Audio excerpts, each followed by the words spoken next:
চৈত্র মাসে নয়, জামালপুরের বুড়ো রাজতলার শিবের গাজন হয় বৈশাখ মাসের বুদ্ধ পূর্ণিমায়। পূর্ব বর্ধমানের নিমদহ অঞ্চলের জামালপুরের বুড়ো শিবরাজের মন্দির ঘিরে বুদ্ধ পূর্ণিমাতে মেলাও বসে। বাবা বুড়ো রাজের মন্দিরে সন্ন্যাসী হয়ে পুজো দেন অনেকে। কেউ 1 মাস, কেউ 7 দিন, কেউ বা 5 দিন সন্ন্যাসী হয়ে বিশেষ কৃচ্ছ সাধন করেন। গঙ্গায় স্নান করে সন্ন্যাসীরা পুজো দেন। পূর্ণিমার পরের দিন উত্তরীয় খোলা এবং বান ফোটানোর মধ্যে দিয়ে সন্ন্যাসী সমাপ্ত হয়।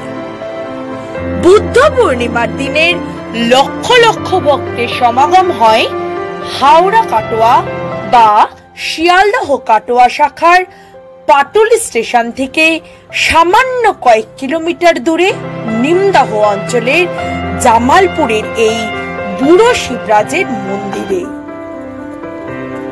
বহু দূর দূরান্ত থেকে বহু মানুষ এই মন্দিরে পুজো দিতে আসেন। সাধারণত মহাদেব বা শিবের কাছে কিন্তু কোনো পশু বলি হয় না। এখানে বাবা বুড়োরাজের মন্দিরে পশু বলি দেওয়ার একটি প্রাচীন প্রচলন রয়েছে। বুদ্ধ পূর্ণিমায় এখানে হাজার হাজার পশু বলি হয়।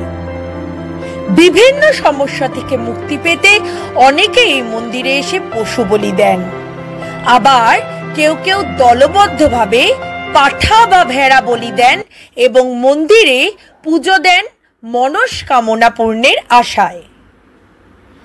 বুড়ো রাজতলা শিব মন্দিরটি খড়ের চালাঘর, মেঝেটি মাটির তৈরি।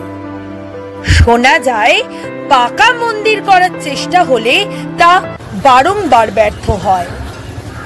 অন্যান্য মন্দির থেকে এই মন্দিরের নিয়ম কানুন বেশ অনেকটাই আলাদা। অন্যান্য মন্দিরের শিবের যেরকম নিয়ম থাকে, এখানে এই মন্দিরের নিয়ম কিন্তু সম্পূর্ণ ভিন্ন।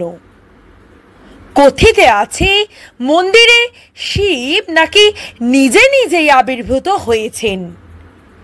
বছরে প্রায় প্রতিদিন ভক্তেরা এখানে এসে পুজো দেন।